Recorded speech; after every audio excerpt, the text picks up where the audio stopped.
শ্বশুর বাড়িতে মেয়েদের কাজ করতে হয়, কিন্তু সেটা আমরা সব মেয়েরাই জানি। পরের বাড়িতে কাজ না করলে দুমুঠো খেতে পারবো না। যেদিন আমরা বাবার বাড়ির থেকে শ্বশুর বাড়ি পা দিই, সেদিনই বুঝতে পারি যে এটা বাবার বাড়ি নয়। তো পরের বাড়ি খেতে গেলে কাজ তো আমাদের করতেই হবে, কিন্তু সেটা আমাদের কোনো সমস্যা নেই। সারাদিন কাজ কাম করার পর ওদের কাছ থেকে সেটা শুনতে হয় যে তুই সারাদিন কি করিস, কি কাজ আছে এ বাড়িতে। না পাই মান, না পাই সম্মান।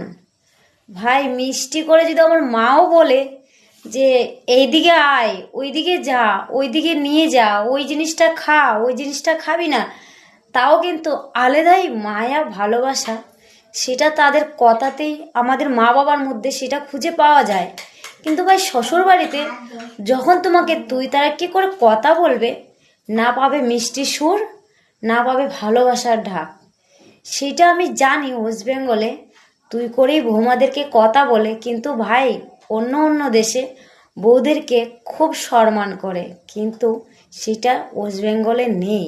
হ্যাঁ আছে, সবার ঘরে আমি সেটা বলছি না, বাট আমার মতো যত ফ্যামিলি আছে সেই সব করে। তো কথাটা একদম বাস্তব বললাম। যদি খারাপ লাগে সবার কাছে, ছোট বড়োর কাছে ক্ষমা চাইছি।